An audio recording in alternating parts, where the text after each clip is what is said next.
वर्तमान में जिस तरह की चुनौतियां लोकतंत्र के लिए है, देश के संविधान के लिए है, वो चुनौती सर्वविदित है। और उन चुनौतियों को स्वीकार करते हुए हम देश की अखंडता, संप्रभुता, देश के अंदर अमन चैन, भाईचारा बनाए रखने के लिए हम तैनात हैं। और मेरा कहना है, चुनौतियां तो बहुत हैं, पर मेरा हौसला भी बुलंद है। हम इस देश की अखंडता, इस देश की संप्रभुता, इस देश की लोकतंत्र, इस देश की संविधान को सुरक्षित रखने के लिए मुस्तैदी से तैनात हैं और इसमें हम लोग कामयाब होंगे।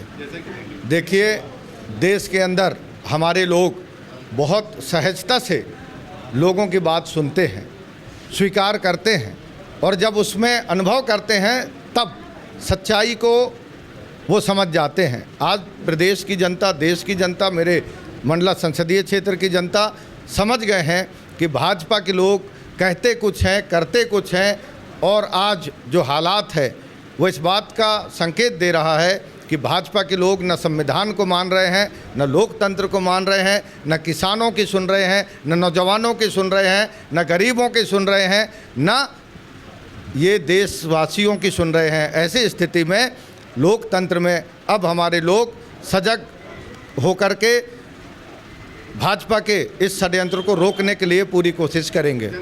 मेरा सिर्फ हमारे जनता से यही कहना है, आइए आप हम सब मिलके माँ भारत की अखंडता को सुरक्षित रखते हुए, माँ भारत की संप्रभुता को कायम रखते हुए, लोकतांत्रिक मूल्य के साथ इस देश में अमन चैन, भाईचारा के साथ, सौहार्दता के साथ हम आगे बढ़ें। जो हमारे संविधान का मूल्य है उसके साथ हम आगे बढ़ें और हमारे हर गरीब की बात सुनी जाए, इसके लिए न्याय हो, ये हमारी जनता से अपील है। और इसमें हम लोग जनता के बीच में इन्हीं सब हमारे और जो कांग्रेस के न्याय के जो हमारे वचन पत्र हैं उनके साथ भी हम लोग जाएंगे।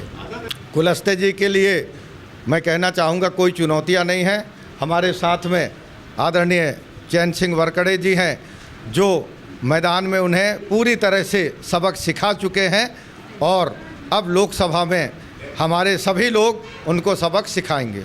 देखिए, भगदड़ भाजपा में है, उनको इस समय भाजपा के कार्यकर्ताओं पर भी विश्वास नहीं है, इसलिए यहाँ वहाँ वो कार्यकर्ता ढूंढ रहे हैं, दबाव बना रहे हैं और कोशिश कर रहे हैं कि कार्यकर्ता उन्हें मिल जाएं।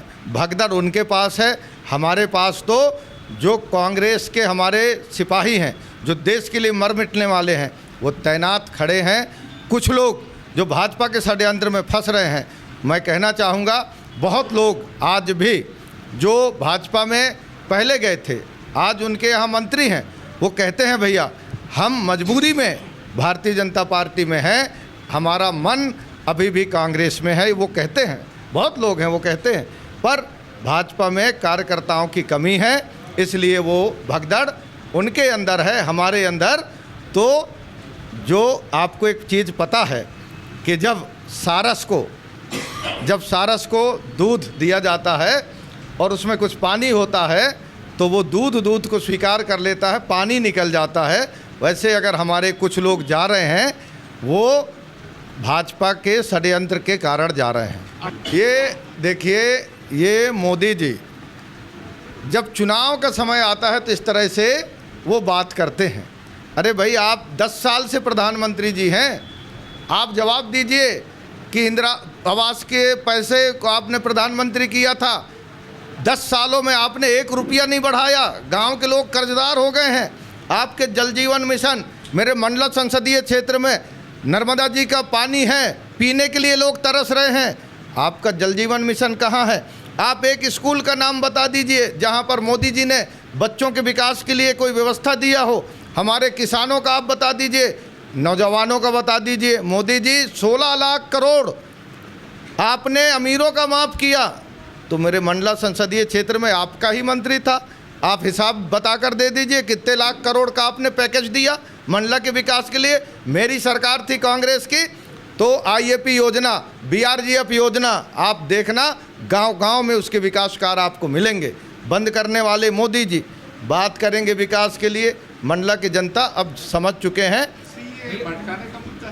CA पूरी तरह से लोगों को चुनावी गुमराह करने के लिए ये इस तरह की बात करते हैं। और भाजपा का तो ये लेबोरेटरी में यही प्रशिक्षण चलता है, सिर्फ भ्रम में डालो और अपने काम निकालो।